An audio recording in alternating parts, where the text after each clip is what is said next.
What's going on, everybody? It is America's favorite elderberry swag for life here on the Swag Suite on Mail Media Mind. As always, broadcasting live from the great state of Tijuana in a bunker 60 feet under the ground with a cat and a sewing machine. And tonight we have a lot going on, so I'm just going to go ahead and get started with the party and go ahead and bring in the panel. So starting up top where he likes to be from the great state of Atlanta, the talented Mr. Drayton. Catch him on the Saturday sit down, Saturdays at 1 p.m. Eastern Standard Time. Don't you love that graphic? Isn't that nice? Isn't that pretty? So here. And he is also half of the Monday midday show with himself and Malcolm at Mondays at 3 p.m. Mr. Drayton, how are you tonight? Yo, well, shout out to Malcolm for Monday's show. He always knows how to trigger me on a Monday. I was mad as a motherfucker by the time 4:30 rolled around. Thank you, friend. I appreciate that. No problem. And might I say, the hair is hairing tonight. That's a nice cut. That's a nice cut. I got sick of all that hair, all that fucking maintenance and shit. I saw that picture Greg posted on Facebook. I was about to say, Greg, what you doing tonight? Let's look at the joint. Now see when I ask you to snap and bend, you're gonna be like, hey. that is completely different. What I'm saying is, gentlemen, like what you're saying. Hey, it's not. Wait a minute. Before let's welcome the guest first. New York City's own Michael Q. Welcome to the panel, sir. How are you? Thank you so much. I love that we're already starting at an 8 or 9. Let's keep it. And that's usually where we are. So again, for those of you who just joining us, we are joined by a special guest tonight. Michael Q is in the building. Catch him on his social. You can find him on Facebook, on Blue Sky, on TikTok, where I met Michael. We've been mutuals for quite a while. And Instagram, you can find him at Michael Q NYC. Michael Q in the building. How are you tonight? Yes, I am doing great. Straight off of being vetted for jury duty. Wait. Hold on, Mike. Hold on. Come on. Hey, come on, Titty. I'm like, I'm good. I'm like, what is he looking at? You can only see from here down, right? Yeah. Hold on, come on. I'm sorry, Mike. Come on, Titty. Hey, you listen. I like to, give the people what they want. Gotta push the girls up. I see. And we tend to do that a lot around here. So just so you know, this will happen a lot tonight. So okay, so I will be a yes and person this evening. Okay, good. So Mike, continue, Mr. Q. Please continue. Thank you. Yes. Well, I was just saying. I was talking to SWaG before we got live and saying that I just finished a 2-day vetting process for jury duty. Which was my very first time that I've ever had the experience of doing that, and I was not chosen. I know, yeah, but I think it's because my life situation, my family situation is a little too close to the case, so I would probably have a bias, and I would be that one person, emotionally charged, and so. I want them to have the fairest case possible. So, sidebar, Mike, New York City jury duty is the fucking best. I want to go volunteer sometimes, but I've gotten picked twice. No, why is the best? Twice. Oh my God, it's like theater of the living, Malcolm. It is the best. I mean, some bullshit. So the last case that I was on, this guy was shoplifting papayas from the bodega, and the bodega owner shot him over the papayas. Whoa. And the family was suing the bodega owner, and it was like, oh, he was wrong for stealing, but he was like, oh, he dropped the papayas and he still shot him. So long story short, the store owner was found guilty because you're not really supposed to have firearms in the center. So it was just so interesting. So I did. I said he was innocent. He stole his man's stuff, and everybody's like, he don't deserve to get shot for papayas. Oh, but if you can get on a jury, get on it. It's the best. It's going to change your life. Oh my God. I look forward to it. I look forward to now. That would have been fun. Now that would have been a fun one. Absolutely. And then real quick, they have night court too. They actually, if you can't make it during the night, you can get on a jury at nighttime. They have night court for drunks and vagrants. That's a good one. That's it's not really just a TV show. No, that's a really good. You get all deal. the drunk drag queens from the village. It's the best. Oh my God. Oh, sign me up. Right. All right. Well, let's get through the rest of these introductions. So also up top where he likes to be, our illustrious leader, the founder of M3, Malcolm, the Philosopher King. Check him out tomorrow, 7 p.m. Eastern Standard Time.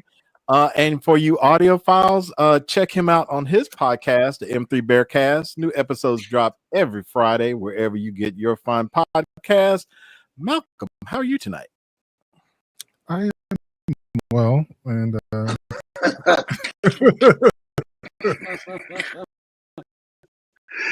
it was so dry. Malcolm's not getting shot for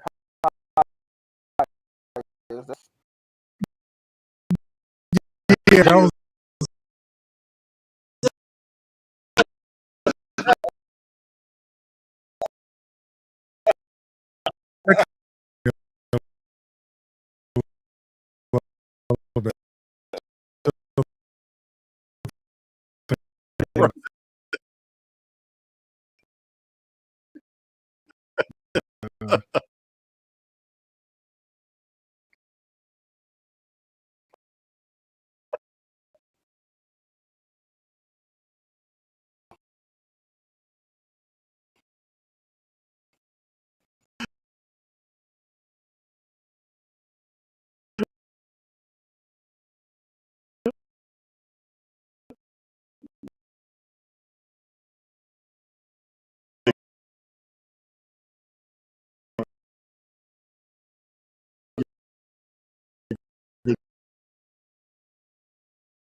If you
I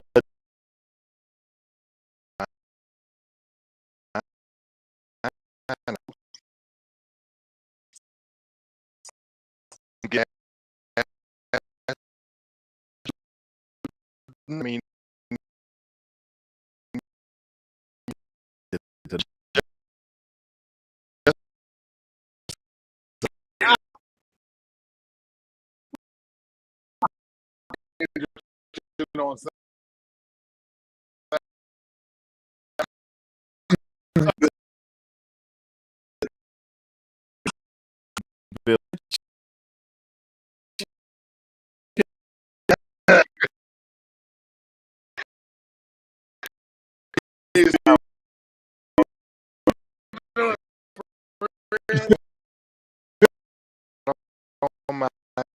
you know,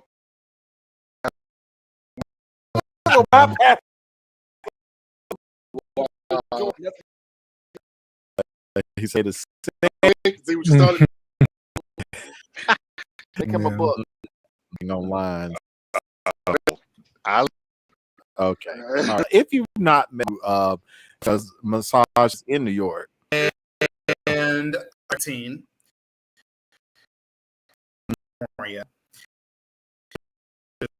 is when I'm licensed.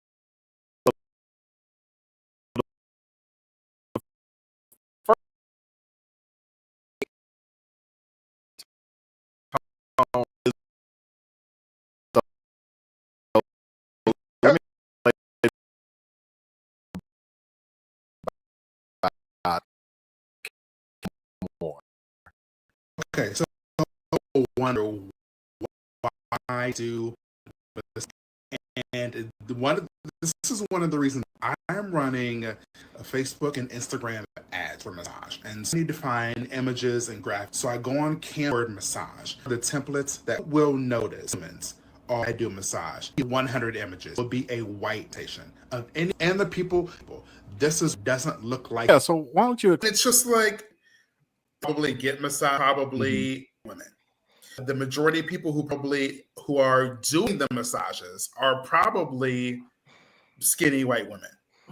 But outside of that, it's like, and you know, Google and all of the images you see and all the representation you see of all of those things are those people. And I just think like not everybody, none of us are that, you know. Right. Maybe in a past life, okay, great. But but in the present, you know, I'm a big fat gay black man, you know, and I was like, you know, it's just crazy that, you know, people, there's so many black folks that don't think about licensed massage therapy as either a career or to receive treatment through like back pain or neck pain, because you don't see yourself. It's similar to, you know, when people saw like Barack Obama become president, like, oh my God, no, a black person can become president. They always could have, but you never saw it, right?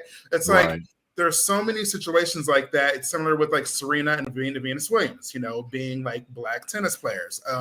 There's so many situations like that.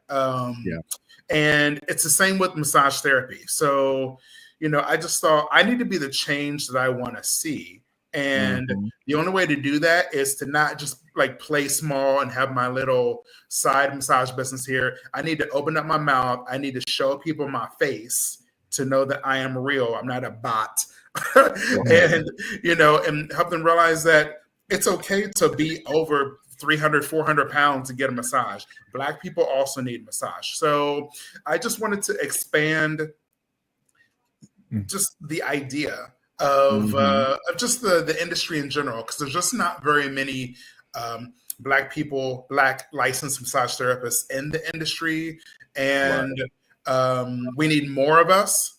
And also, I want to expand the reach of Black people who've never had a massage from a licensed massage therapy to say, hey, like, we want you, we need you, and want to help you with your health and wellness.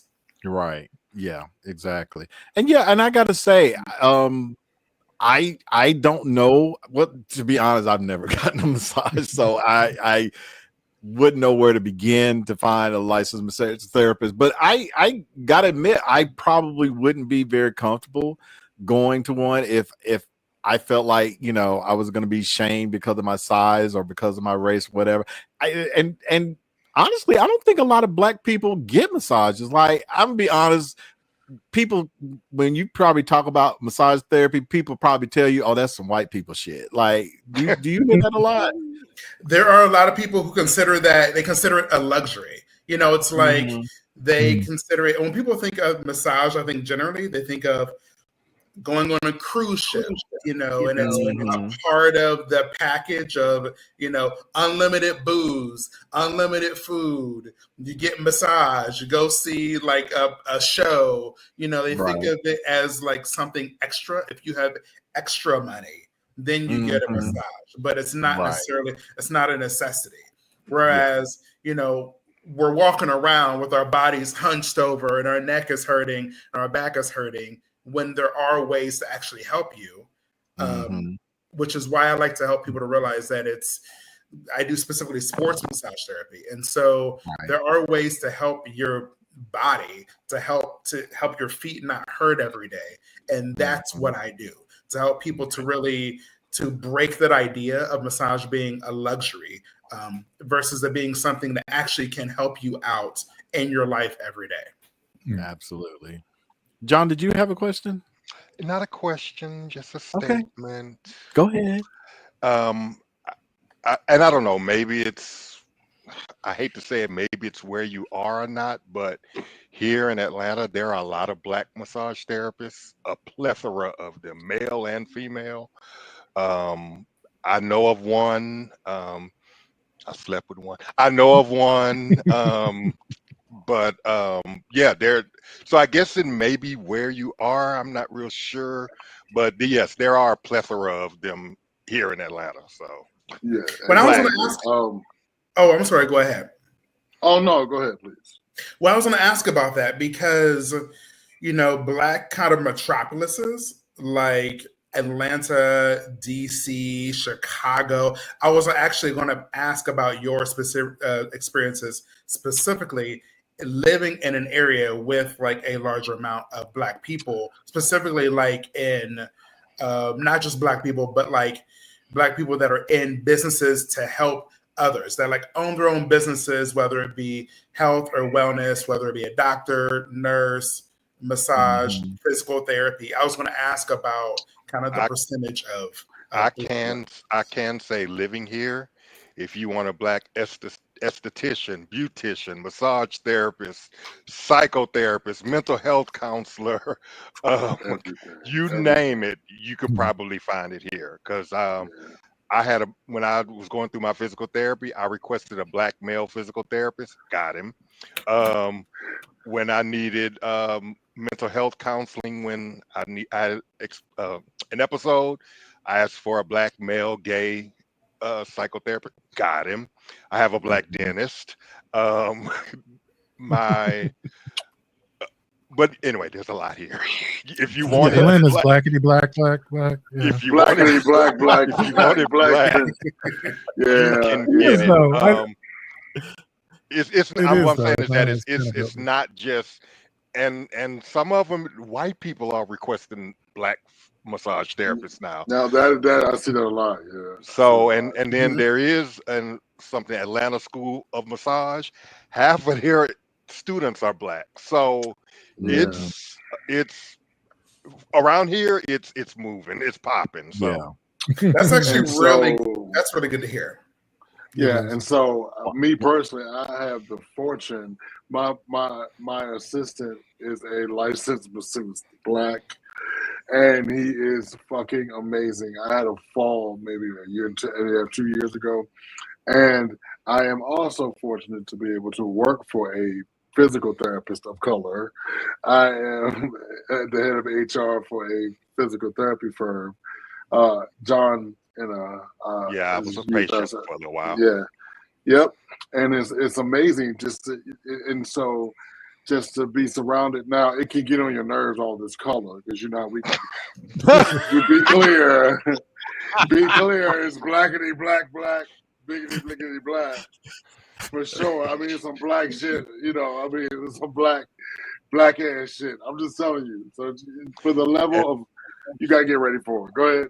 And I was just gonna say, for the legitimate massage therapists, there are the other types of massage therapists here too. So I actually do know of one that lives not too far from Mr. Drayton, that he is licensed, but he also does the extracurricular activities as well. So he comes with happy endings, basically. Okay, he do more than happy endings, but if you want to start from the beginning.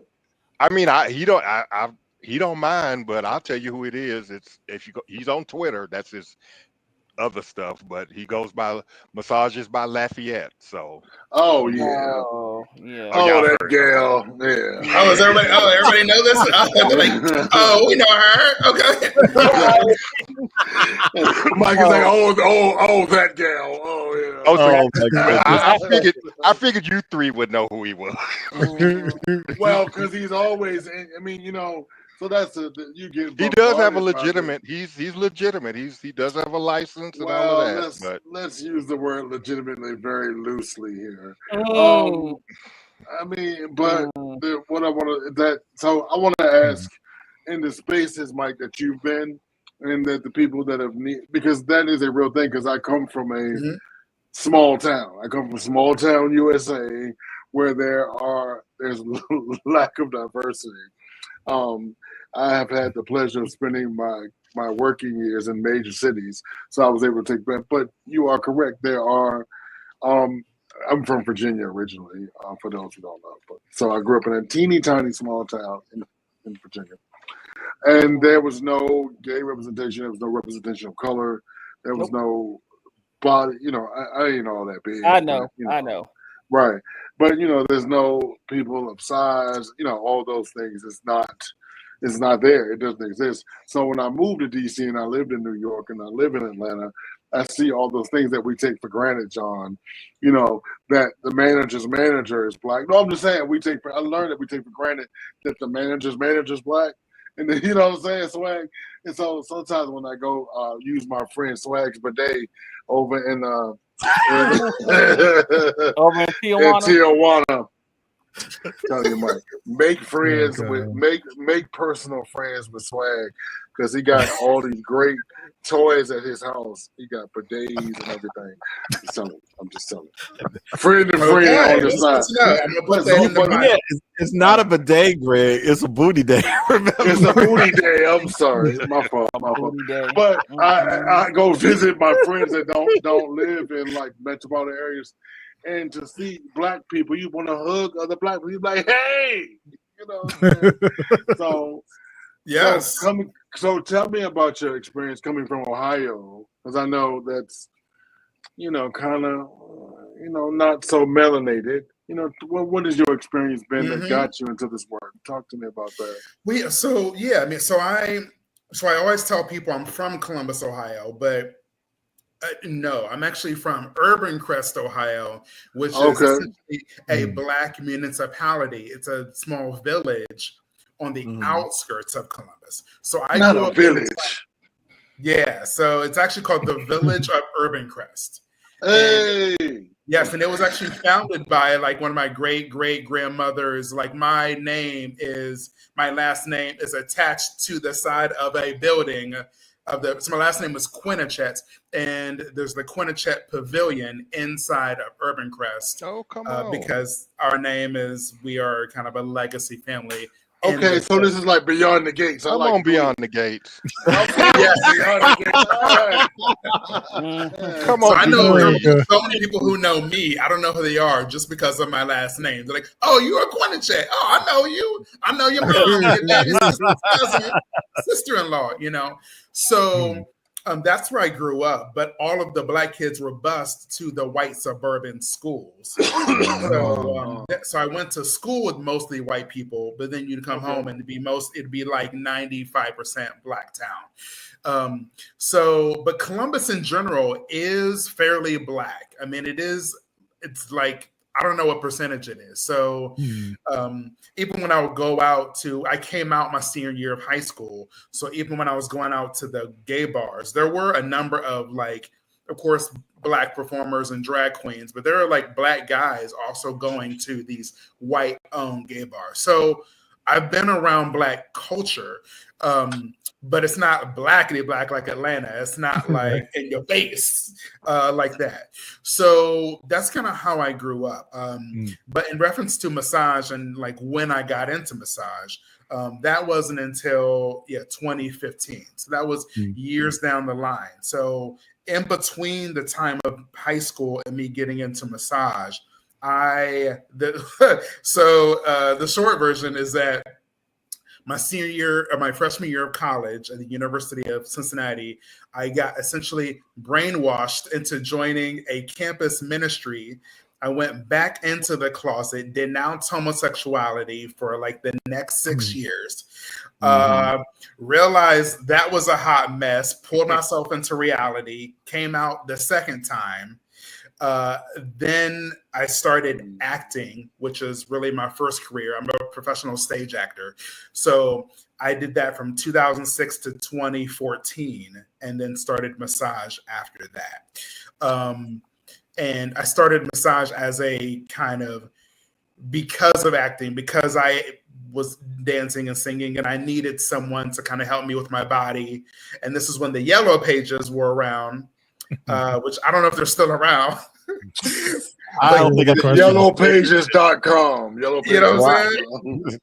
But I was looking for like someone to give me a massage, and you'd see all of these kind of skeezy back rub kind of. Yeah.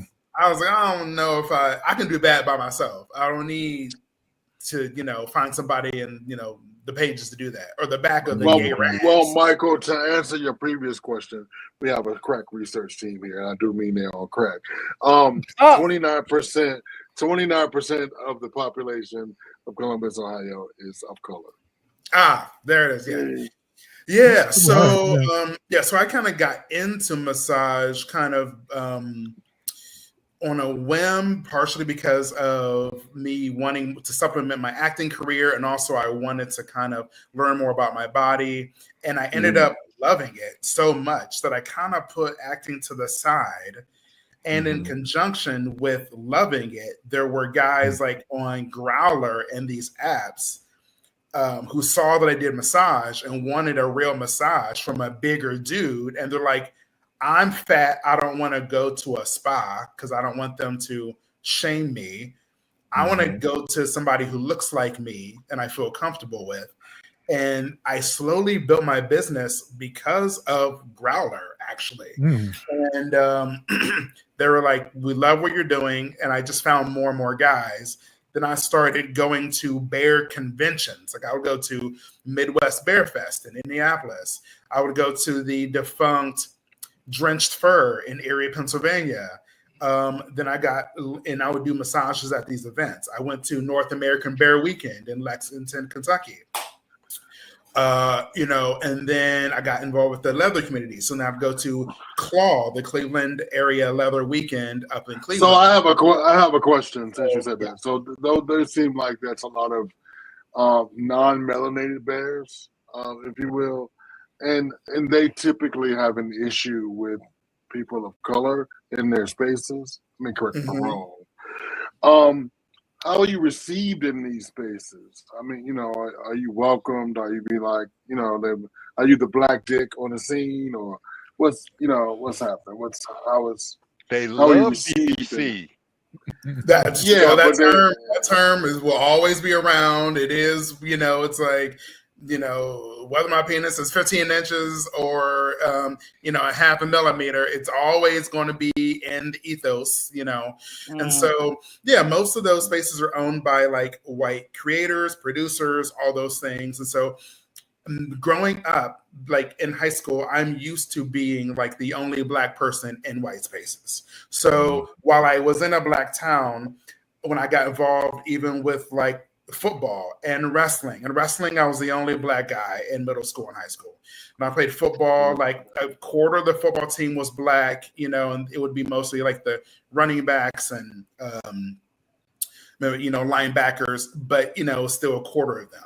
I also got involved with like choir and theater. I was really the only token Black guy doing that stuff. Whenever I got involved with social activities in college, I was really the only Black guy.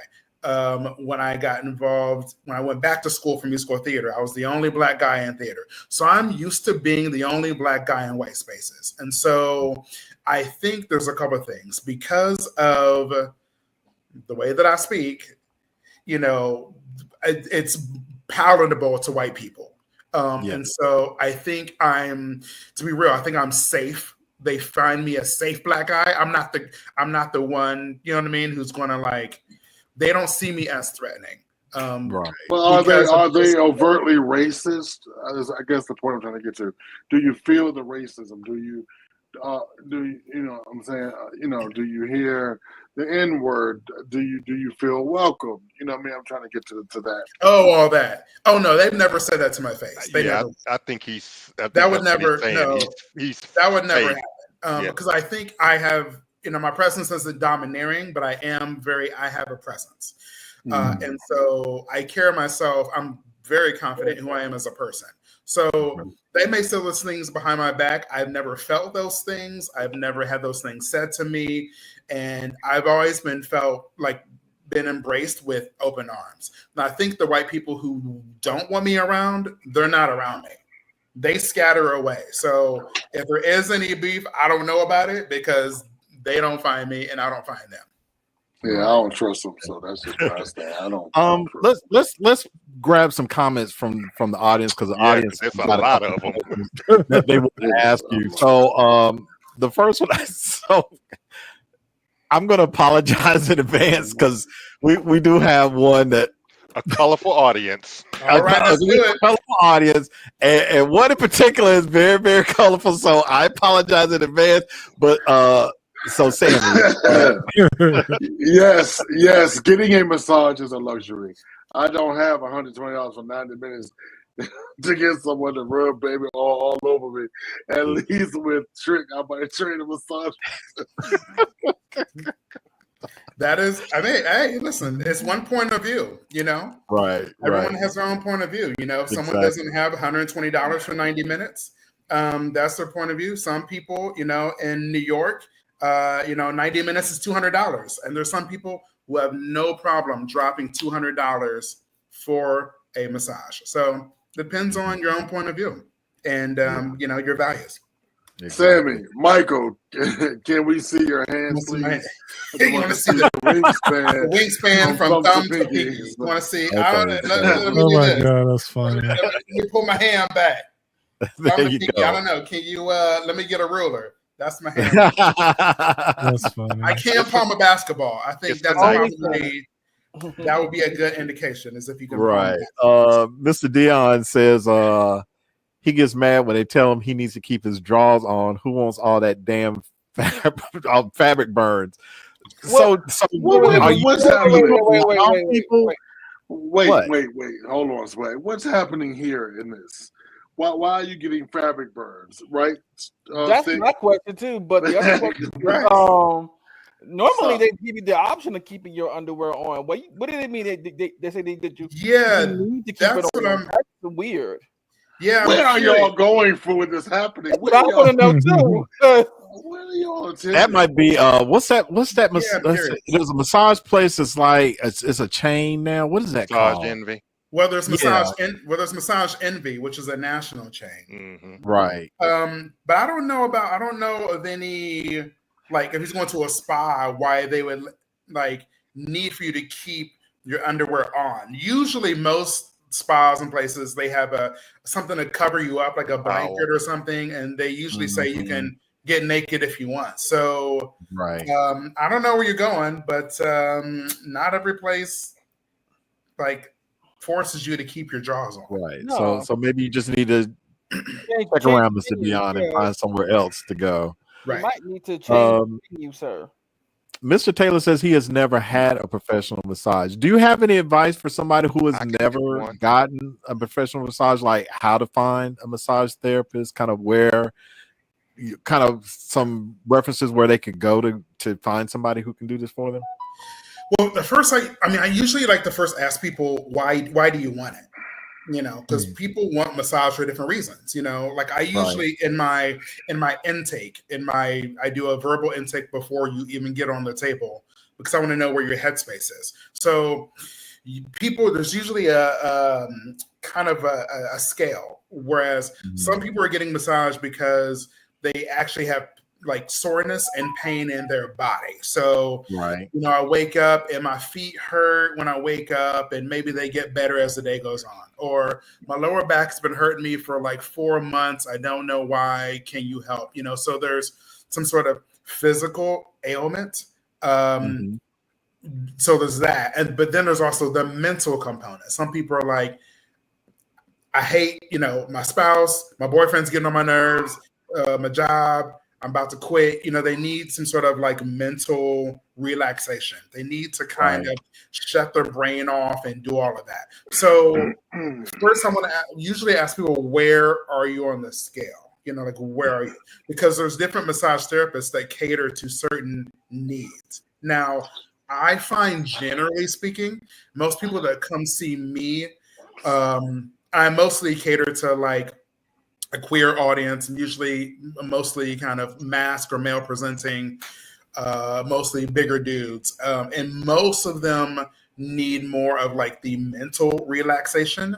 And that's combined with being touched, because most of us we're not touched enough in our lives, like platonically.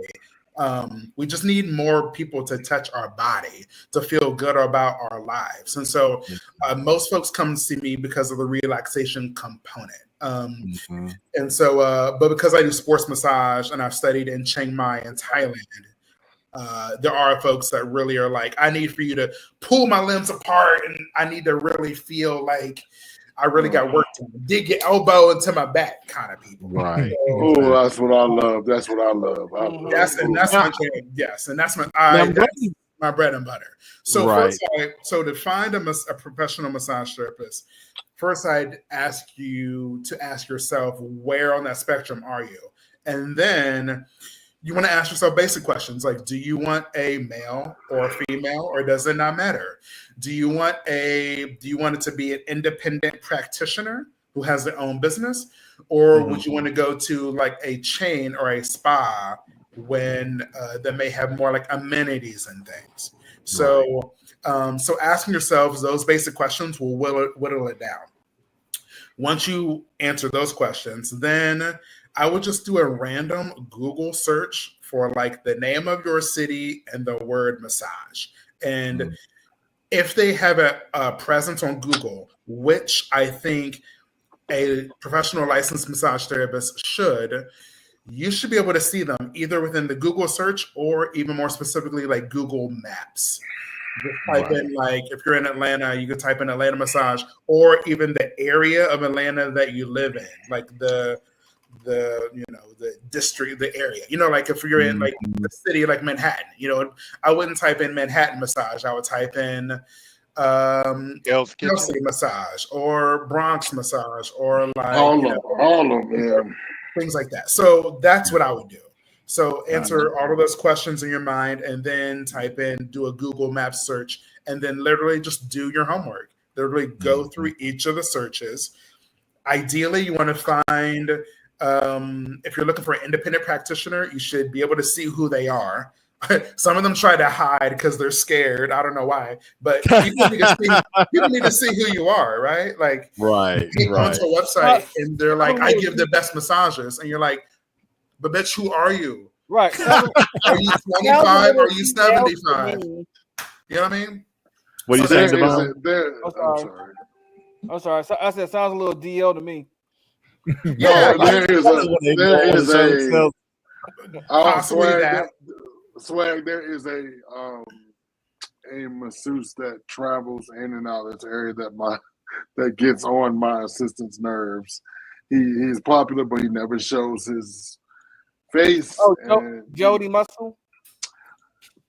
Boy, I wasn't gonna say no names. Go ahead, Dave. Jody Muscle is well known. Yeah, he's well known though. I mean, you know. Oh, is he? Okay. Yeah. But he doesn't show his face? Not at all. Well, he does a lot of content creation as well. Yes. Yeah. He's a but I've known a few.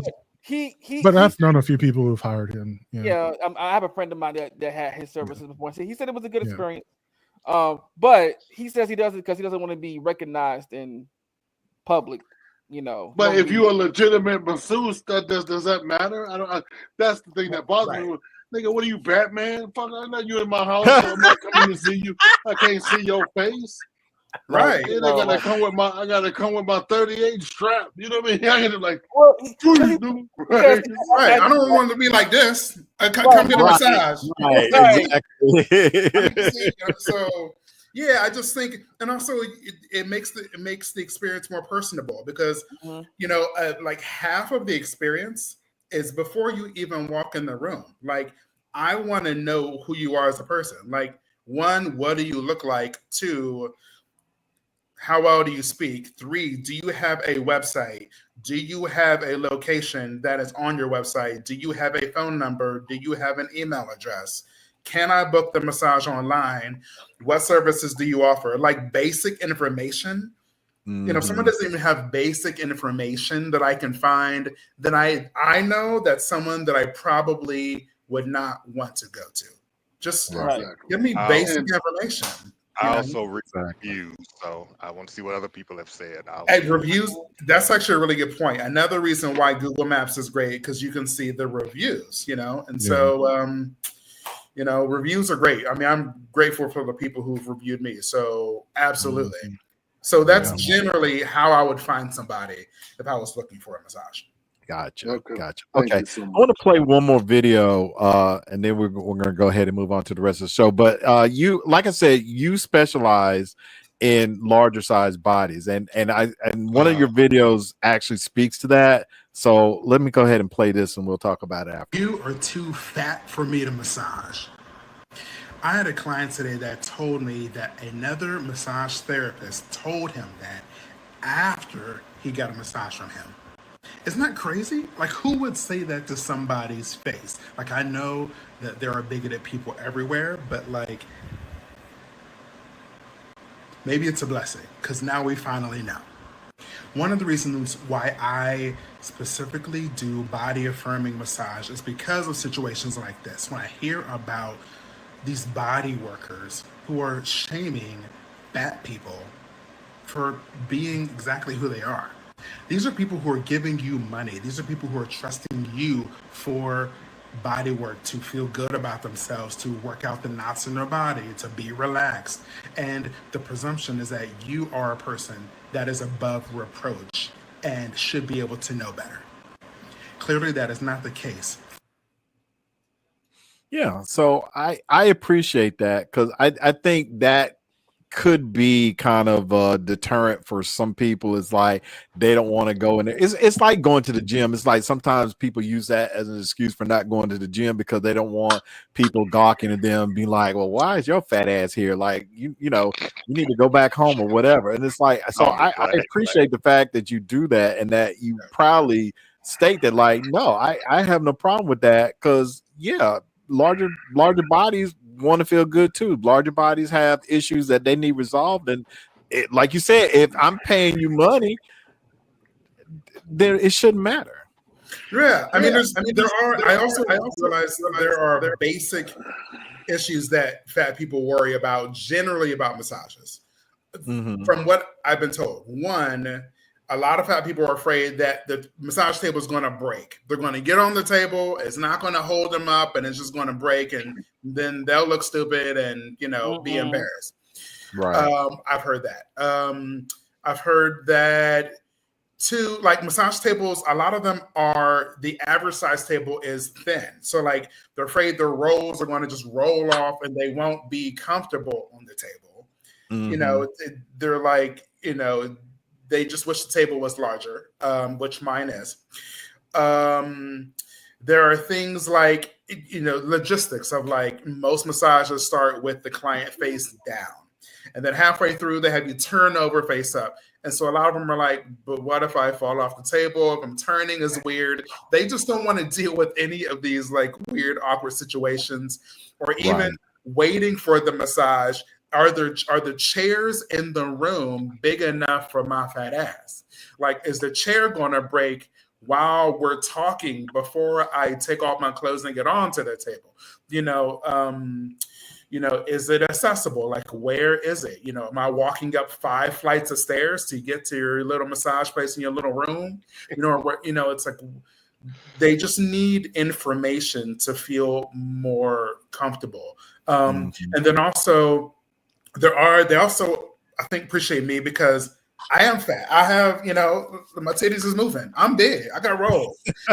Like someone that's like, oh, you like me? I'm sorry. I need to take a moment. Ooh. Yes. Okay. But too much. Look.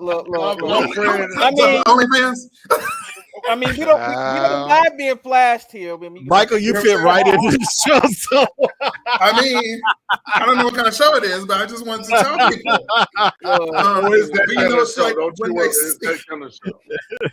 When they see someone like them and they realize, like how strong I am, they're like, oh, like if he moves my leg. Save it for Patreon. Yes. I can like if I pick up his leg. Right? That's for the Patreon, right? You have to pay $5 for that. I see. Wait a minute, Mike. I see. Malcolm has completely turned around from his video game. John, he did like this. He was like, that's too much. Oh no, we are now facing forward. I see you, friend. They just want to know like someone looks like them, I mean, it just looks weird. Thank you. Yes, namaste. They just want to know, like, if I pick up your leg and I need to move it around, I have the strength to do that. You can relax. The comments getting crazy. No, John. This is what John said. What did John just say? You didn't think nobody heard that. What did he say? I just said namaste forever. Hey.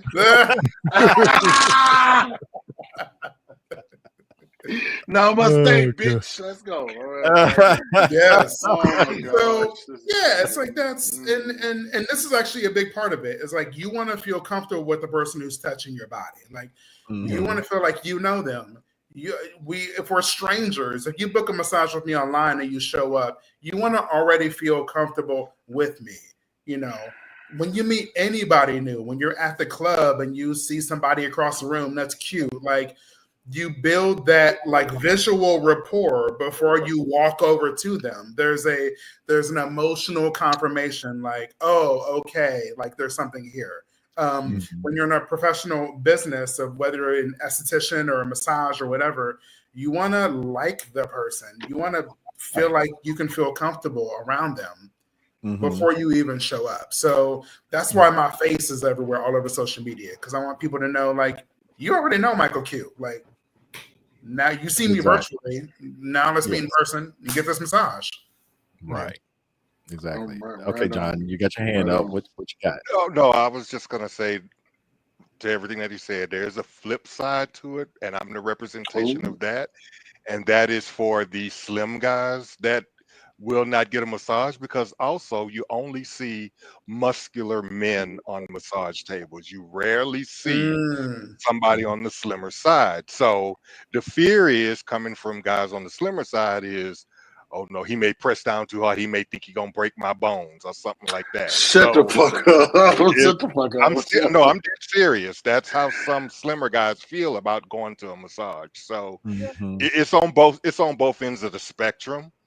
And again, just like he said, when I was looking for one, all I saw was pictures of white men, but they were all muscular. They were athletic and built and stuff like that. You didn't see a slimmer guy as well as you didn't see a heavier guy. So it's on both ends, is what I'm saying.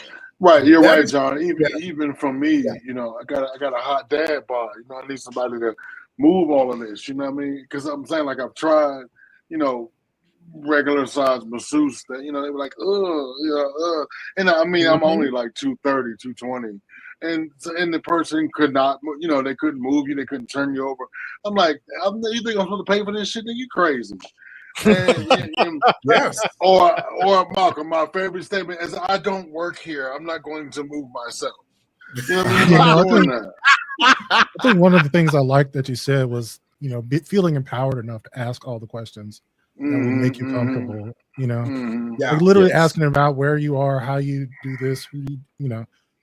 It kind of reminds me of how when people go to the doctor or something, and because this person is a person of authority, you accede to their knowledge of things and you assume that they know everything that you need or want.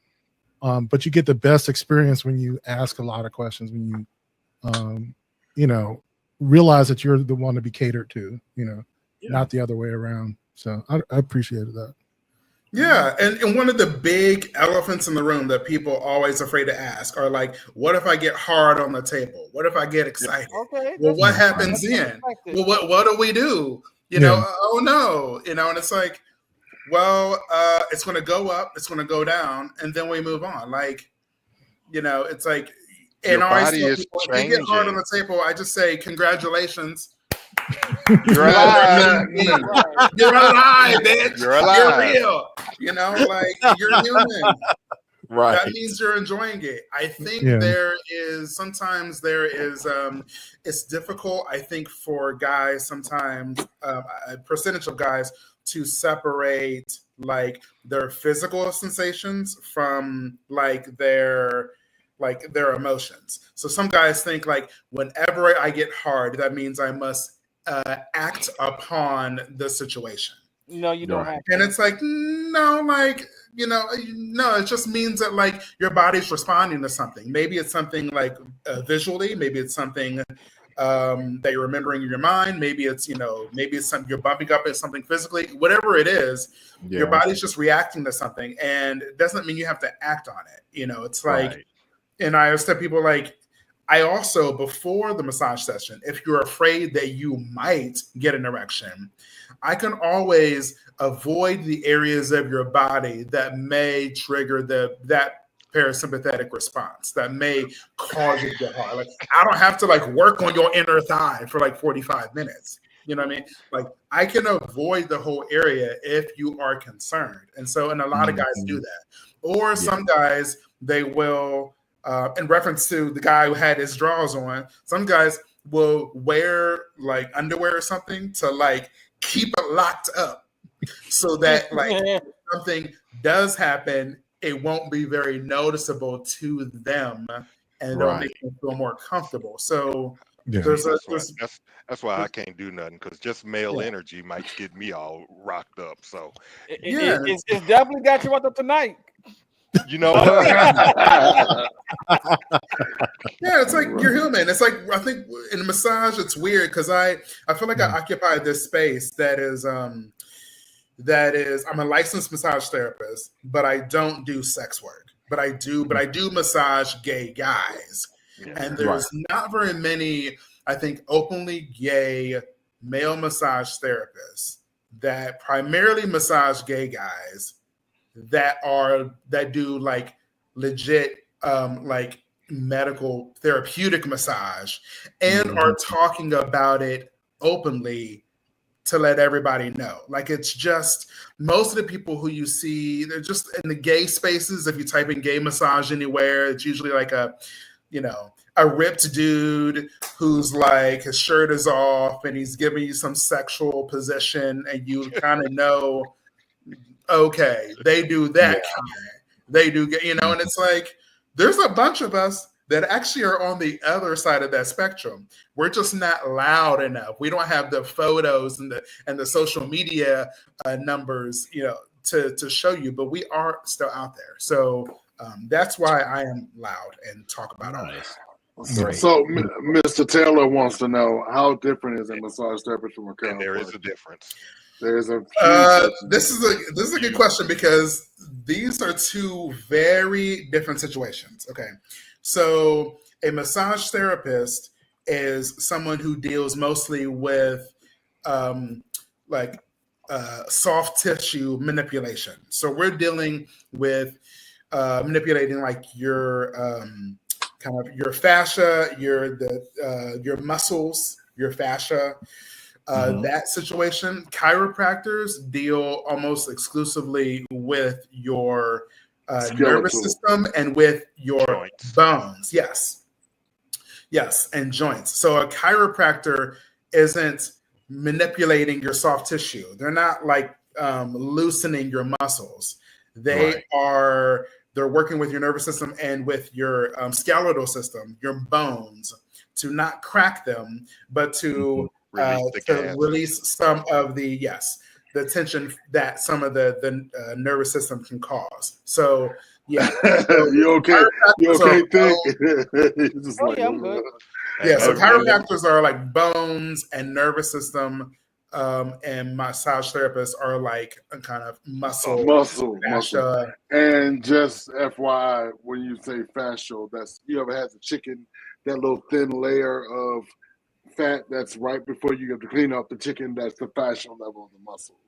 And it feels really good to have that manipulated. It doesn't.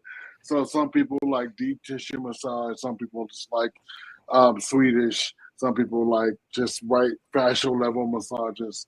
Some people prefer physical therapists because that's a different type of manipulation. It's muscle work and building up muscle strength and all those things. And so I often tell people check with your doctor to see what is best for you. SWaG, back to you, sir. And let me just say, you'll know when you're at the chiropractor because you'll hear it. Yeah, absolutely. And they don't sound nice, but they feel good, but they don't sound nice. Your ass is gonna be cracking like Rice Krispies. That's what the hell gonna be going on right now. There's a lot. There's still a lot of those ASMR videos you see on Instagram where you see them going, and sometimes they'll put in the sound bite.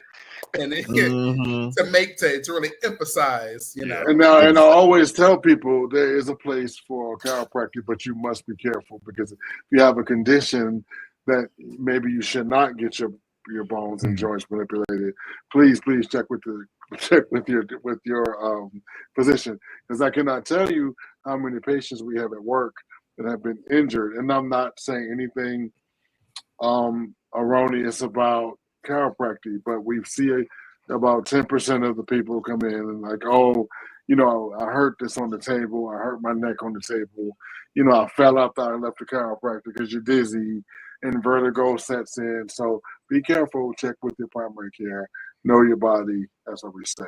So what we got next? It is 8:00. Yeah. Okay. So before I move on, I did want to say so how this all began was, I had put a promo out talking about, all the different shows because we were coming back from hiatus, and Michael popped up into the comment section talking about, wow, y'all got a whole cable network going on. So, I said, yeah, we do. I said, and I would love to have you come on and talk about, because like I said, we've known each other for a while. We've commented on each other's videos and stuff like that. I have promised Michael that if I am ever up that way, I am coming for a massage. And so I thank you so much for joining us tonight. You have been awesome. I think our audience loves you, and you are always welcome to come back anytime you want to. So all right. Yeah, y'all are crazy, and I'm having a ball. So great. What are y'all doing? I don't know. I just joined in. I just joined in. It looked fun. I don't know what was happening. But anyway, check out Michael on his social medias. He's on Facebook. He's on Blue Sky, TikTok, and Instagram. Michael Q NYC. Thank you so much, and you are welcome to hang out with us for the rest of the show. You need to hang out. Yes, absolutely. I'm chillaxing. Okay.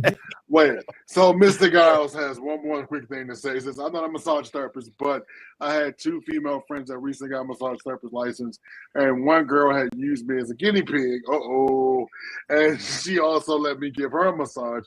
She told me I did a good job, But to fast forward, maybe a couple of years ago, I have a friend that's about 6 feet tall. He weighs about 330. I gave him a whole body massage for a small guy my size, about 5'9", weigh 145 pounds. And he told me I did a good job and actually told his girlfriend about it. Congratulations. Yes. Yes, get into the industry. We need more blacks. We need more people. We need more men. We need more blacks. Right. Yeah, so absolutely. A lot of guys do this also as a part-time job. So I know so many barbers / massage therapists, realtors / massage therapists, sales clerks / massage. So come on, join the fun. And this guy right here, Mr. Johnson, you can reach him at Thai Relaxation. He's my personal assistant, but he's also a great massage therapist. Whoa! I'll tell you more about my journey with that in Patreon. Amazeballs. I'm telling y'all, get you some. It is, he's quite the masseuse. All right, what you got, SWaG? What you got? All right, so let's go ahead. John, you are up. It's time for everybody. John goes in deep, aka move them east. So John, take it away. So tonight's episode, we will talk about, here's the question. Why does it seem that bros are getting into relationships with non-African American gay men? All of the black gay celebrities are married to white dudes. I know you're going to say love has no color, blah, blah, blah. It's mind-blowing to me that a large group of black men prefer white dudes. I only want a black man. And here are the comments and answers. Oh boy. Here was my response. You didn't have nothing to say, did you, John? So let me go ahead and read what I wrote. I said, man, I've been wondering the same thing. I've seen BS responses saying that it's too hard to date another black man. To that I say, have you looked in the mirror? You are a black man. Shaking my head. So you are talking about yourself. How about you try and make sure you are healed and ready, and then seek someone that is healed as well. I don't think I could ever date outside my race. Number one, I don't have the time to explain the black culture. Number two, they will not understand the things being black we have to go through. Number three, this applies to white ones especially. They fetishize black men. They don't look at us as human beings. Then you have to deal with their family and friends that are not welcoming or accepting. Also, those that go with ones of other races tend to forget you are still black. The privilege don't apply to you. Lastly, Hollywood apparently is listening to what some of you are saying. That's why we don't ever see black lovers on TV and movies. It's always interracial. I blame you all that degrade black male relationship because you failed at all of yours. That love is love stuff is bullshit. I put it right up there with that all lives matter bullshit. Okay, rant over. If it ain't black, I'm sending it back. All right. Oh, wow. Where's my hand claps? Oh, Lordy. Did I touch on everything? I think you might have got it. I think you got to. Yeah. But of course, there were others with quite long responses too. But here are a few of them. I'll do Kevin in Marino. He says, "White is right. So many feel that way.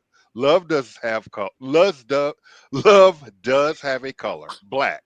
So many blacks are so messed up in the head, it's beyond repair. I just wish Manny would stop bullying into whiteness. It hasn't gotten us anywhere. Stop letting him control how you think, act, and be. If you just listen to some, you can hear that it's, I guess he said, deep within them. There are many good black brothers out here. The problem is it's who you choose, and what you accept is the problem. So it has and always will be black. Dudes don't come at me all crazy and full of BS because I don't accept that. Neither do I. Nor do my vibes say I will accept that. Neither do mine. We all have to do some soul searching and understand we are the problem. We have been conditioned to think that and be a certain way, and we don't really know who we really are. Stop being what you were taught and learn who you are. All right. I'm not gonna read all the other long ones because yeah. I mean, we knew this was going to get a lot of responses because this topic usually does. Even when we talk about it here on the show, we usually get a lot of responses from people who have a lot to say. And about this one, topic, this one I wanted to pull out because he said white men, they treat us better. And then here's some of the responses. Oh God. Yeah. And actually, he got more comments after that. I just didn't want to get all of them.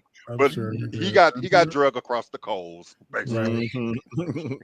Mr. Collins says I was supposed to move at ease, not to place a big fat one over what y'all wanted to see. So that was the discussion. Like I said, that posts and comments went on for days, so I couldn't get all of them. I think I just need to put mine up there but there were just a lot of opinions, but basically everybody was kind of on the same page as me. But I don't think a lot of them agreed with the fact that well, they didn't really say it, but scared to say that you need to look at the man in the mirror sometimes. You have to be the change if you want everybody else to change. And just because your relationships failed, that don't mean everybody's relationships are failing. So it still goes back to you. Exactly. Any questions, comments from y'all? What do y'all have anything to add? Well, what I will say is that so I have been in only one relationship my entire life. It was with a white guy, this ginger guy. When I was in Columbus, he was getting his PhD there. He's from California, and we initially started dating because I was like, "Oh, you're like not one of the weird white people.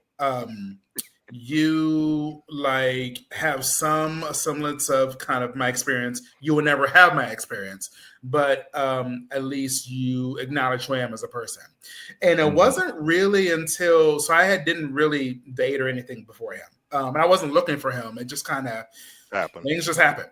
But what I realized was like, I really like fell like in love with Black men when he and I went to IML in Chicago for the first time.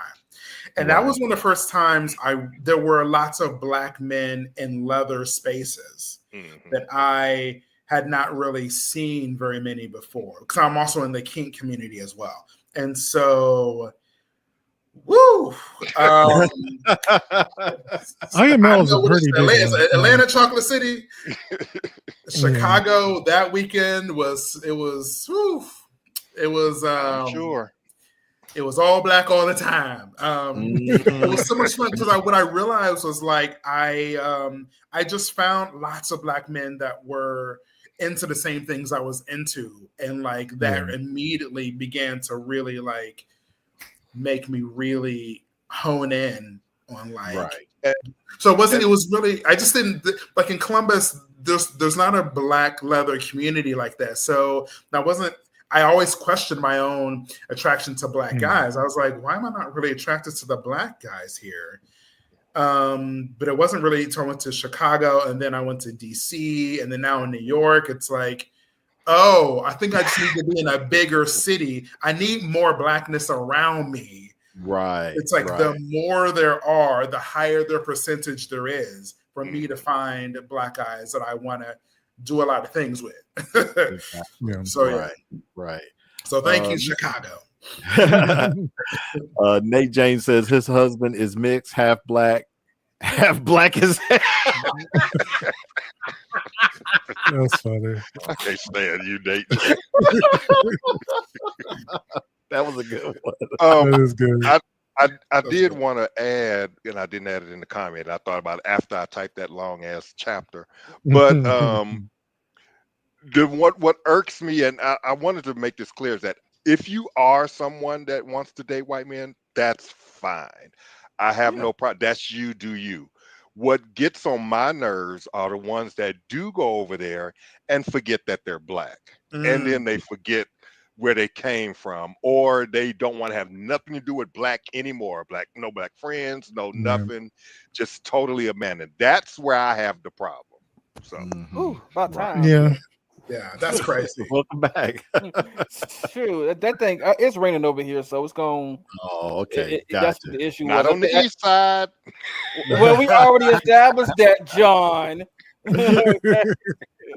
But I was listening to what y'all were talking about, and I will say this: as I've said before, I have dated somebody outside my race. I dated a white guy. The longest relationship I ever had, we lasted for 8 years. Oh. And yeah, I don't want to say that white guys treat us better, but I will say that out of my experiences dating mostly black men versus one white, that was a better experience for me as far as our relationship went. That's all and I told that to one person, like, "Oh, you betrayed your race." I'm like, "No, I'm just saying what happened. Not I betrayed my race, because I'm like, wait a minute, you're telling me out of the 1, 2, 3, 4, 5, 6, 7, 8 black guys that I dated or tried to date, one white guy trumps all of that? No." But what I'm going to say also is, my thing is find love. Go to where you find love. Find love wherever you can find it.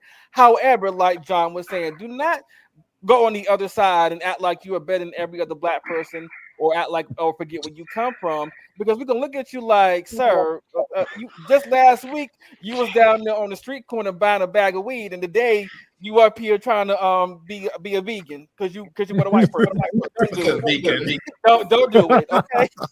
And you over here acting like you all proper and stuff. No. And I also want to say that I have dipped my toe in the milk too. So that's funny. This one I probably didn't vet good enough, because it was just exhausting explaining black culture and why blacks feel this way, why we are treated this way. I got exhausted with that, so I didn't vet that one good enough. I think I let the wrong head led me into that milk. So I'm gonna be honest with you. The word "cock" ended my situation. I mean, oh god. I tried to be open-minded. Give me a little white pussy. I tried to give me a little white pussy. And when this nigga said, right. And this motherfucker was you say with a really hard K at the end? Yes, brother. No, this is a hard K at the beginning.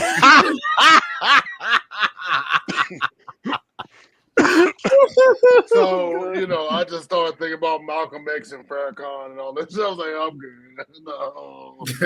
No, I'm good. But I'm not judging. I'm just saying. I mean, that's just like I'm an Afro-Latino. So go ahead. Now, how did I know that we'd be talking about something like this? And I got on my Black Panther T-shirt.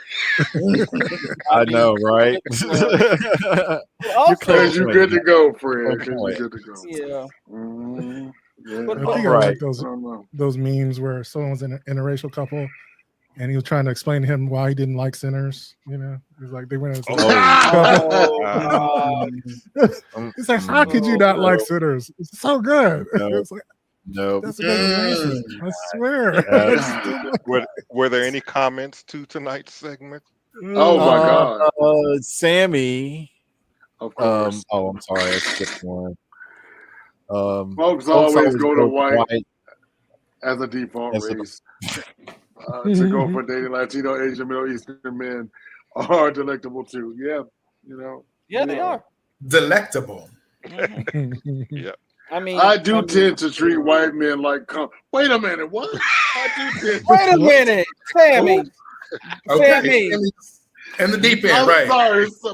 I'm sorry, SWaG. I love you, bro. I'm not gonna read that. I'm sorry. No. Not on open air. My bad. I'm just not doing Sammy, that. Therapy right now. I can't. I'm done with Nate James tonight. I'm not. I can't do the milk. I tried it one time and found out I'm lactose. Me too, brother James. Oh god. Listen. Sean, you in Texas. What is it? 1 out of 20 white men may understand black culture. Okay. Oh my God. I grew up in Texas. I live in Georgia. Right. Right. All right, let's go ahead and move on because time is ticking away, and we still got a couple of things we got to go through. So we have to talk about this. This probably might end up taking the rest of the show, so I apologize. But we got to talk about this. So once again, the straights are the straights. Oh, wait a minute. Wait, no. For the Okay, put the card up again because I think Michael is kind of confused. What's going on? What is this? This slide always triggers people when I put it up. I'm so confused. But nobody likes that. Okay, you might have to explain Mike what that is. Yeah, I don't know. We have a running I'll list. explain it Patreon, but we got to go because I said, the clock is ticking and we got a lot to go through. So we have got to talk about what happened in New Orleans this past weekend, aka the Red Dress Run. Okay. The straights are not okay. They are freaking the fuck out because they saw some men in some dresses. and they just cannot handle it. So what is the Red Dress Run? Let's watch this video real quick and we'll talk about it. Shake not get you when your work not get you. Your bones not get you when your clap not get you. Shake not get you when your work not get you. Your bones not get you when your bones not get you when your. So the niggas that went to that Red Dress Run, the straight niggas at that, I don't know. It really got me questioning y'all sexuality. Cause are y'all really straight? Sexuality. Is y'all really straight though? Because some of y'all put that shit on. Y'all put that shit on for real. That dress was tight and it was right. Like y'all was working the shit. I've seen somebody wearing a corset dress. Like what? A corset dress? I feel like you got to be a whole different type of bold to put on a corset dress and have that shit just hugging you. Like I don't even wear corset dresses and I'm a fucking female. So you tell me how the fuck was you able to? And the comment section didn't disappoint. I mean, we got the usual, what is happening to our black men? You can never make me accept this.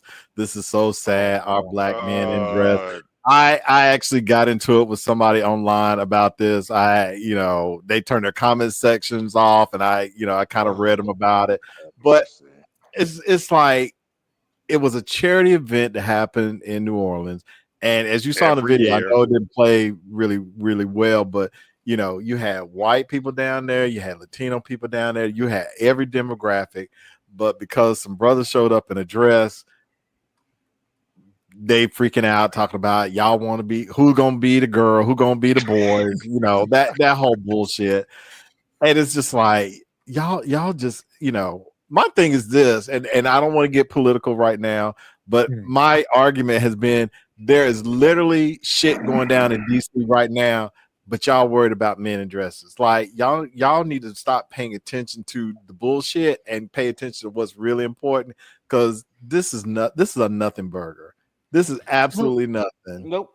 Well, part of me feels that, I mean, I don't know much about the Red Dress Run, but isn't the whole idea to sort of be rage bait in a way, or at least to be openly controversial?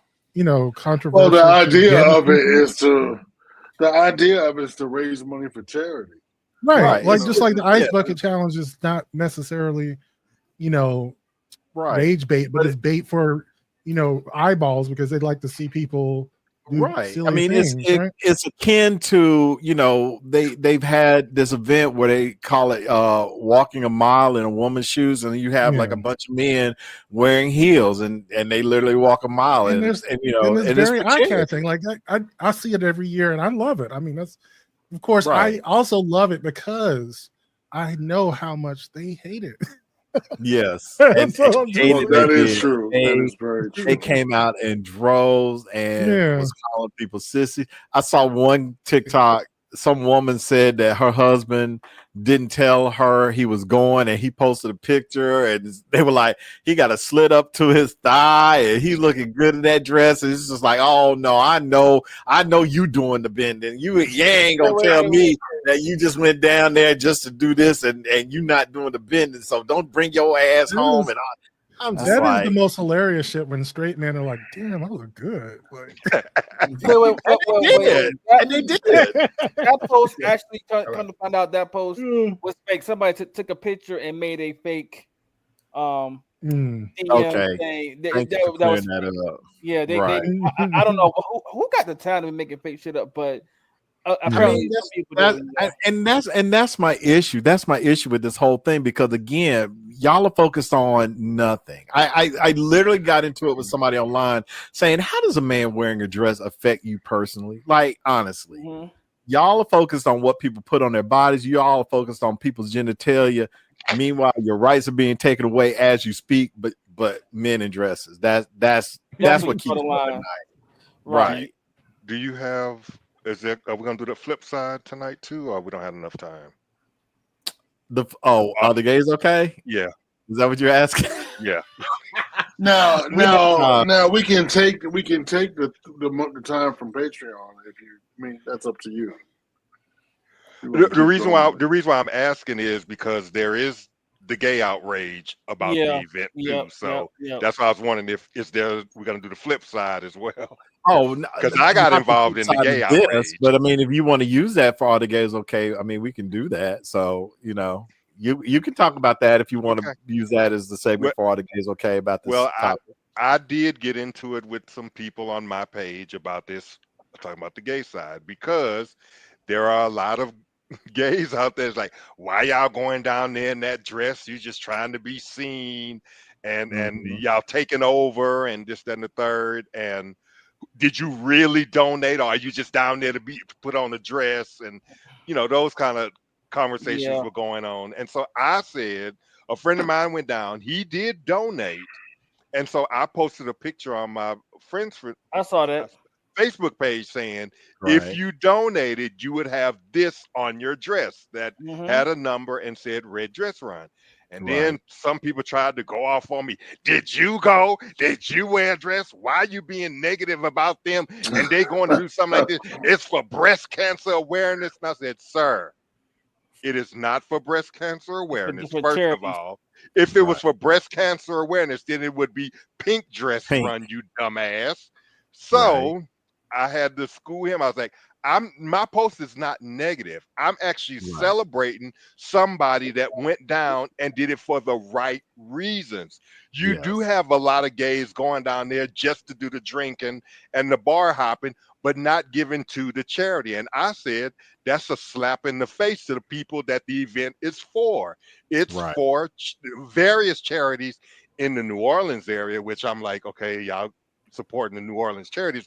Do you support charities back home too? Because I even said that I would, if I went, I would, pay the money to be in it and support the charities. But I also do the AIDS walk here. I do the breast cancer walk here. I do the lupus walk here. So I support charities. I stand on business when I'm going to support my charity. Because you're a giving ass bitch, John. Tell it to you, you're a giving ass bitch. You better give, nigga. Give. I give sparingly, but anyway. I was going to say really quickly. When I lived in Palm Springs, every year they have a red dress party. That is a charity for, I think, kind of the LGBTQ center of the desert. And it is a big event. They have like drag queens performing. They have some Cirque du Soleil people that come in, but everyone's in the red. Palm Springs is mostly queer anyway, but like lots of straight people show up. We're all in dresses. My dress was beautiful. It was, of course, I had to go on. It was dress also in leather, so I had some like leather regalia, but I had this beautiful like sleeveless red dress. It was a fun time. It's a fun time. So it's the straights were out there, fun time. Red dresses, straight people wearing dresses is not new. Get over yourself. Next. Absolutely. Yeah, and like I said, the gay side was the argument was, did you donate or did you not donate? Because my thing was, one of the things that I posted and said was that you spend all that money on the dress, you spend all that money on the plane ticket, you spend all that money on the airfare to get down there, or gas, whatever your travel expenses was, but you can give the $65 entrance fee, registration fee to be involved. Make it make sense. What are you down there for? God, you know people love a party. We don't have to have it's like the gay spread down there and turn into a pride event, you know. And also, they're turning it into one.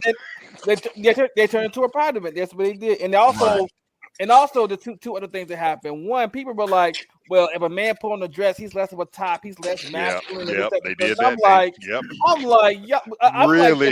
I'm like my girl Rashida. We are on a ball, spinning in space. The atmosphere got holes in it, and the sun trying to burn us, and y'all are worried about whether a man in a dress is still a top or not. First of all, and like I said in my post today, I said, first of all, y'all worried about somebody topping you. First of all, are you even considered to be top? How do you know this man that you are disrespecting wants to top you any fucking way? Why would they? They don't even know you. So why are you worried about somebody that you don't know, or you may know them, and if you haven't gotten the dick from them by now, you are never going to get it. So of course you are here bad mouthing them, okay? So I mean, come on, come on now. Yeah, this had all the straights and the gays. Okay, just this one event, right? Yeah, you gotta love it. Brought them together. Nobody's okay. Nobody's okay. Y'all get on my nerves.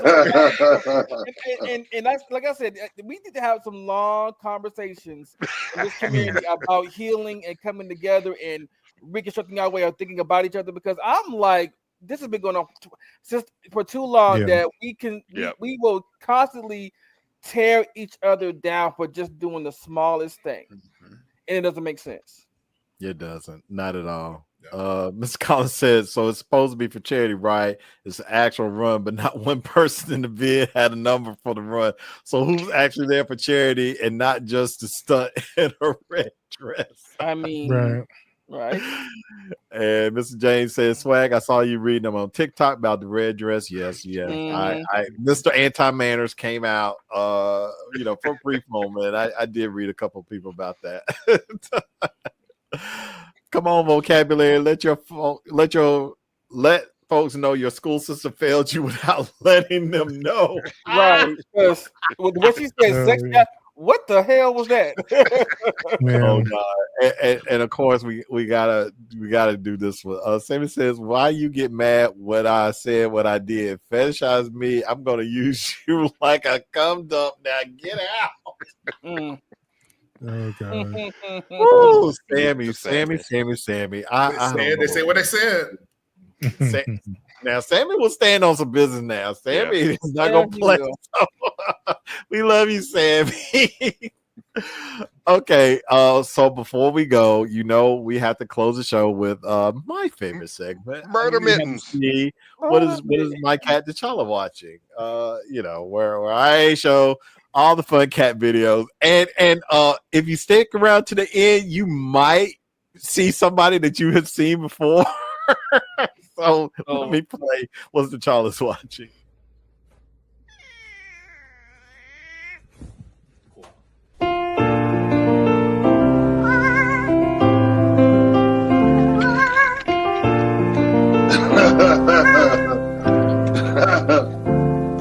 I catch breath so bad. When you do this, put your nose into their fur. It smell like bounty, smelling like fresh linen. I be feeding her the wildest stuff. All the rodents you can find, they put in this cat food. You turn around, you have them yawn in your face. Boom, that thing can knock you smooth out cold all day. Licking that fur. You let it dry and you smell the same spot, it ain't gonna smell like the breath. It is crazy. It's something about the air and the molecules on the tongue. It converts the breath. It's a mechanism that God put in them so they can get adopted by us. There's no way that booty juice coming out of that can of pate that's on your breath, and it's been on there all day, gets on the rest of your body, and it smells completely different. I even went back to the can to check. I opened her mouth, and I smelled her breath to check, just to see if I was tripping or not. Cats turn booty juice, booty breath into flowers, sunshine, and rainbows. Don't stop breathing. Is there a point to this not emergency meeting, or can I get back to my regularly scheduled not being around all of you?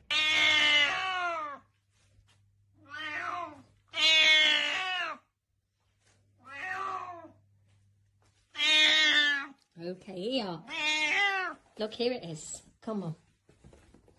Come and get your treats.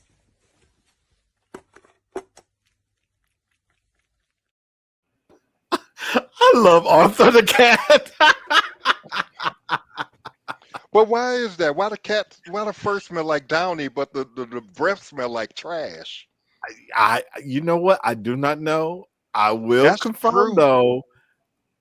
Now, T'Challa's breath is horrible, but if you get up on him and get a good whiff, he literally does not smell at all. I don't know what it is, but he's absolutely right. Now I smell good, don't it?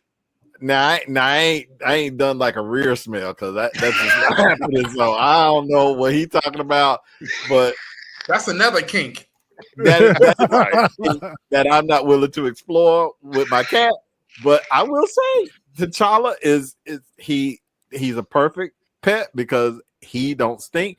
He is fastidiously clean. I think Greg called today and he was taking care of business. So it's just like, yeah, he's a perfect pet. So anyway, that's funny. Okay, folks. Well, that is all that I have for tonight. Again, Michael Q, NYC, thank you so much for joining us tonight. And again, you always have a welcome invitation to come back. If you enjoyed today's show, y'all make sure to come back tomorrow for Malcolm's show, Wednesday at 7 p.m. Eastern Standard Time. Cream will be back as well to give you entertainment news. There might be a wig or two, so come back for Thursdays at 7 p.m. The Saturday sit down with talent Miss Drayton is going to roll on through on Saturdays at 1 p.m. Eastern Standard Time. The Blurred Council will assemble Sunday at 5. Don't forget to check out John on Instagram at DJJ Chronicles. Also, don't forget to check out Michael at Michael Q NYC, wherever you peruse the social media accounts.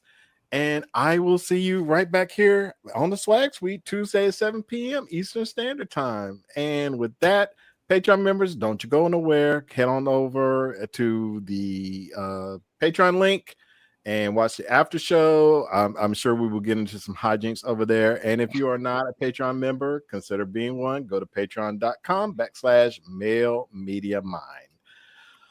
All right, y'all. Thank y'all so much for joining us tonight. And we will see you next time. Be good to everybody. Bye, sluts.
Great show. Oh my goodness. I didn't know what I was getting myself into, but I'm so glad I did. I'm glad you did too. I'm glad you enjoyed yourself. I'm glad you weren't easily offended by some of the comments from our audience, because I'm telling y'all, Sammy alone is trouble by himself. That mouth is lethal. Oh, I love it. I mean, I'm a dirty slut, so like nothing really. I mean, this is a kinky man, so he's okay. Look, as a kinkster, we're okay. That's a good point. You have to have a thick skin. Yeah. Mm-hmm. Yes, you do. Yes, you do. So somebody said something about a dead cat joke. I was like, wait a minute, did I miss something? I didn't catch that. Mr. Taylor says Mr. Taylor said, "Oops, sorry about the dead cat joke, swag." I'm like, wait a minute, what dead cat joke? Did I miss something? I don't know. We had a dead cat joke. No, I didn't hear him. I didn't hear it, so but I don't ever think any of that went over my head. But yeah, no, it's actually no, not at all. There is actually something like scientifically about cats and their saliva. They actually contain a element that makes us attracted to them. So it's beyond just the way that it smells, but like they actually adapted themselves to make us like them. Yeah, I've heard that like the meow is supposed to be kind of imitating like a baby, exactly, and it's supposed to attract humans. So like other large cats don't do it unless they're in captivity, and so it's funny as hell to see a lion or a tiger actually do a meow. It's like no, exactly. So when the cats are doing it and that female cat holds that meow, does that mean she finna nut or something? Is that what that means? What? I don't know about that. When the female, when she getting her, getting done, she's all around. I think that's a different. Yeah, that's different. That's well, I have a male cat. And he is fixed, so I cannot speak from experience on that, John. I'm sorry. Yeah. I have no knowledge of that. What's the noise, John? What's the noise again? That is hilarious. You ain't never heard the female cat? Well, maybe I ain't witnessed. But yeah, it Her being not only made. gets humans, but it gets like other mammals too. It makes it easier for them to hunt as well. My God. When they lick themselves, it's actually like a strategy for hunting and mating. So Okay. So I should start licking people, huh? John. By the way, Sammy said he is not trouble, he is chaos. That is an accurate statement. Chaos for Pure chaos. That is Sammy in a nutshell. Greg, what's for dinner tonight? Yeah, because you tearing it up. My bad. Panda Express. Panda Express. Okay. Well, if you don't have enough for the class, then what's so funny is that I did that one time. And I was like, I got a bag for the whole class. Like, here we go. I mean, that's what you say. Really It's like you don't have enough for the class, then you have to put that away. That was one of those situations where it was like after Halloween, and I had a whole bunch of them. I was like, yeah, here, everybody can get one. So, Michael, let me ask you this question. Since you Yes, the answer. Sorry, Claire. Well, I may have gotten my answer, but since you specialize in heavier guys, if somebody like me decided to book you, would you turn me away, or would you enjoy my body? I would. I was trying to think of a joke. I would never see you. No. No, that's crazy. I can't turn this on. No, the whole idea is crazy to me. Right. Like, I also see women as well. So no, so while I specialize in working with bigger dudes, I have lots of skinny clients too. It's something I've never thought about before because I've never been skinny. So I've never known that perspective. But I'm glad that you mentioned it, that, like thinner guys really want to make sure that they also are under like the body positive umbrella. We always think of like fat people, we think of body positivity, but it's like, no, it encompasses everybody, know? And so, yeah, I have lots of different types of bodies on my table. I got you. Also thinner sizes as well, I always tell people, I won't shame you because of how small you are. That's a good one. That's a good one. I don't know if I could use that for every situation. But anyway, I get what you're saying. Mr. Collins says cats have tiny needles on their dick, and when he comes, it pricks her, and that's why she let out a loud scream. Okay. They also have prickly tongues. Let me tell you something. The first time that T'Challa licked my arm, I'm sitting there thinking like, it's a tongue. It's gonna feel soft. It's got bristles on it. No, literally feels like sandpaper. Brush. And but if you look at their tongue, you can see. But it's made to be that way because when they lick themselves, like it's actually kind of like combing their fur and stuff like that. But like I'm telling you, the worst thing in the world is to have a cat sitting on your lap and just going to town, and you just like, oh, this hurts. Oh, God. Yeah, my cat used to do that to me when I had a cat. Oh Lordy! He said he saw that on the Nature special about cats. So that sounds about right. Their sex is painful. John. Why did that sound a low-key gay? Michael, would you rub oil all over my body? I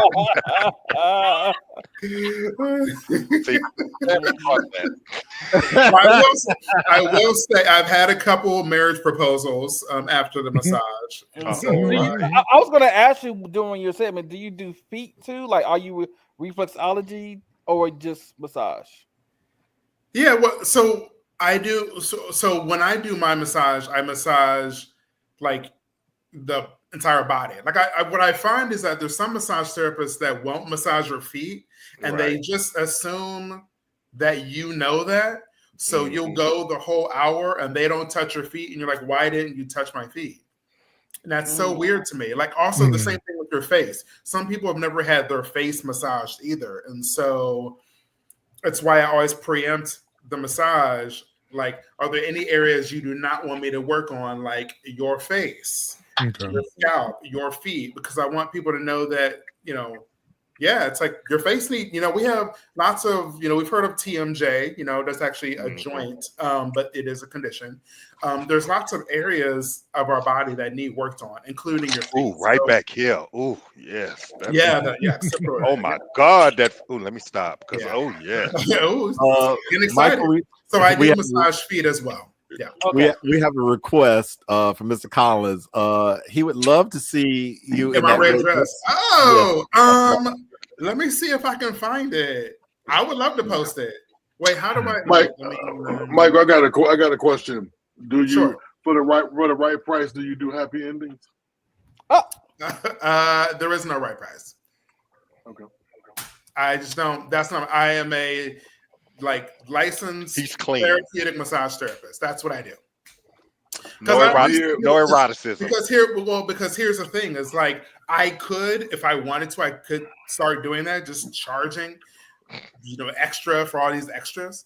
But my thing is, what I found is that, and I think I have a video about this.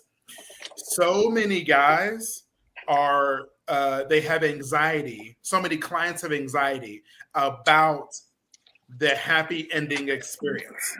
So when I talk to guys, when I get in deep and ask specific questions, when guys say, do you get happy endings? I like to ask them, what do you mean? What does that mean? Like for you, if I were to do that for you, what does that mean? What, a happy ending? Right. No, I don't play that. Right.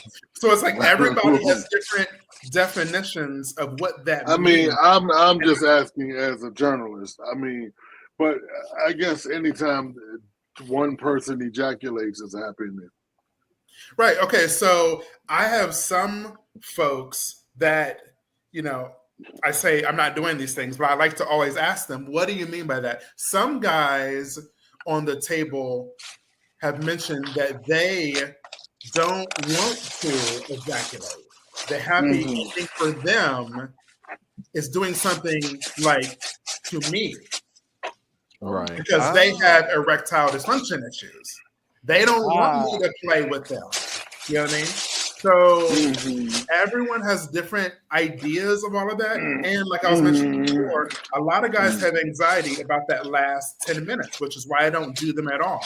It's like if you have a 60-minute massage, a lot of guys they'll be nervous and waiting in anticipation for like the last 10 minutes. So you're not relaxed at all. Straight to it.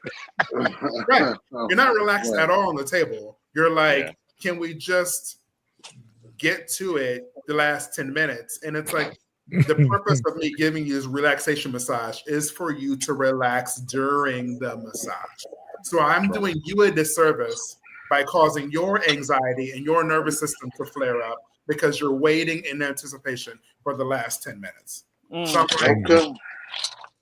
I always tell people, if you're a sex worker, why don't you do all the sex stuff first? Get it out the way, then they're relaxed, and then you have another 50 minutes when they're actually relaxed on the table. Instead of them being anxious about, ooh, what's going to happen? I don't know. That's just my gotcha. It's interesting, yeah. Yeah. Do you have straight clients as well, or straight clients that call for your services? So I have female clients, straight female clients. I have lesbian clients. I have straight male clients. Okay. And I think, I think the male clients, you know, and everyone knows I'm gay. Like even on my website, like I have gay flags everywhere. Like I am a faggot. So, you know, I want everyone to know that before you even interact with me online at all. Like I need that's just so any straight person that interacts with me knows that from the jump. Like I bet you probably get a lot of straight female clients because they figure they're safe with you being totally naked, that you're not going to rub, you know what I mean? That's exactly it. I do. A lot of the straight female clients I have, they're like, they just know in their mind that I'm not going to be doing nothing. I'm not putting fingers anywhere because it's like, that's not what I do. And they know there is no attraction. So it wouldn't happen anyway. So that is actually true. So sometimes I also work, I have my own business, but I also work at a co-ed bathhouse as well in the Flatiron. Well, which one? And so it's actually called Bathhouse. That's the name of it. Over in the Flatiron district? Flatiron, yeah. I'm a licensed massage therapist there. So a lot of the female clients. That's upscale. That's upscale. Come on, homie. Yeah, it is. It's fancy. We're fancy. Oh, you fancy? Whoa. Oh no! Oh no! Hold on, Mike. I cannot recant my statement or my question. Yes. I know you don't do no happiness. You working over there, bitch. Your rent is paid. Bitch, your rent is paid. It is paid. No, that is a nice. That's a nice point. It's fun working over there, but a lot of the female clients, if I can tell that there's some, because I'm a big black guy, you know, so like I can tell if there's some sort of anxiety as I'm walking into the room. Sometimes, you know, I'll film it up a little bit and be like, girl, look at your nails. You better work. Help them feel comfortable. Yeah, I just want them to be like, listen, boo, I got you. You know, I want, and part of it is like, yes, I want to, you know, bigger like monetary tip at the end. I want them to know like, hey, he was cool. She can talk about her boyfriend and whatever, and you know, so I will, I'll code switch. I'll you know, turn up the dial a little bit. I always tell people, go ahead. I'm sorry. No, I was gonna ask. So you say you also do straight male clients. Right. Have you ever had like a male client be like, you know, I don't mind you touching me, just don't, you know, kind of the thing that they do when they out in public, like, you know, I don't mind you being gay, just don't do that gay shit around me. Like, have you had that experience with a straight male client? Well, okay, so I will never forget, he ended up being one of my favorites. When I lived in Sacramento, I was running Facebook and Instagram ads. And back then I was running video ads. And one of the first people that responded was a guy that was like, oh, I want that. So he booked a massage with me. He showed up and, you know, as soon as he walked in, he was like, he's like, listen, I just want a massage. I don't want any of that, you know, I don't want nothing else. I just want to make sure that you're going to just give me a massage. And I was like, you're fine. Like, you're really okay. I really read him and he didn't. Oh, yeah. I was like, girl, you good. You got nothing to worry about. That was the subtext. Yeah. You have nothing to worry about. See, then that's what it becomes. Well, why not? Why not? Am I not good looking? I'm not cute. Right. So I do remember him, but he ended up loving the massage so much that he brought in his wife. And so I would do like back-to-back massages. Like she would wait in the lobby. I would give him a 90-minute massage, and then he'd leave and go to get something to eat, and she'd get a massage for 90 minutes. So yeah. Oh, he was cheating on her.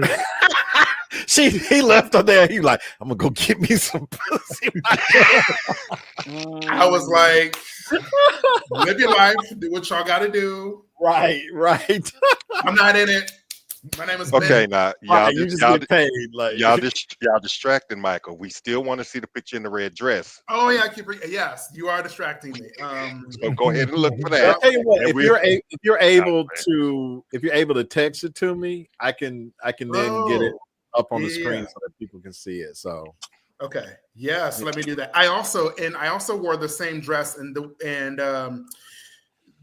what I'm thinking about is I'll try to find the dress that I wore when I was a part of the Palm Springs Gay Men's Chorus. So when I was a part of the Gay Men's Chorus, we had a concert and I got to do the solo of the very last song of the show, which was from the Broadway musical Kinky Boots, the one that Billy Porter was in.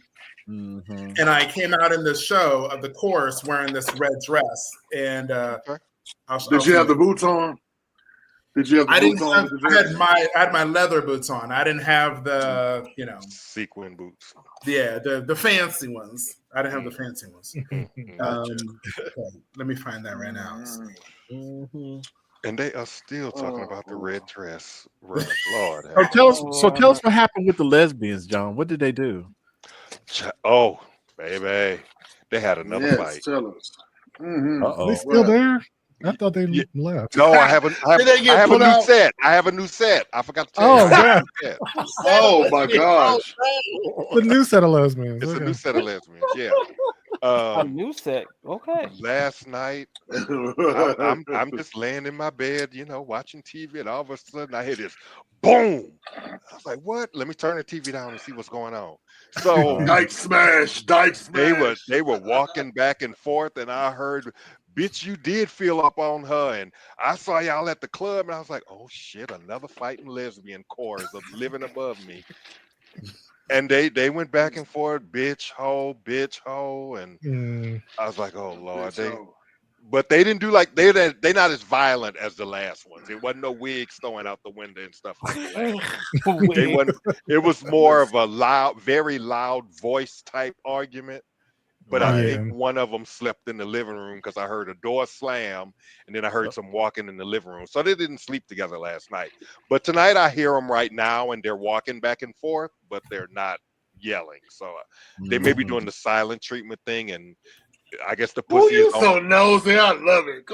I guess the pussy is on lock tonight for both of them because I don't hear no talking and I hear walking. So yeah. It's just ironic. Another pair of lesbians moved in above me. That must be the lesbian. That must be the lesbian. Yeah, probably got a lesbian energy. Yeah. But we'll see what happens. That's the first fight they've had. They've been there about 2 months. That's the first fight that I heard. Oh Lord, the wig's gonna go flying next month. But here's the kicker. Well, you know what? I shouldn't judge, but they look like two lipstick lesbians. The last one was a stud and a lipstick. These are two lipstick lesbians. So I'm like, who doing the poking or who doing the eating? I don't know. But... All right, there's the John, go to bed. Okay, leg. Okay, all right, so there's one of them. So yeah, one of the legs was showing, the other one wasn't. Okay. Those are my real titties. No bra. Those are his real titties. No bra. Okay. No nip slip. We got one more. Oh yeah.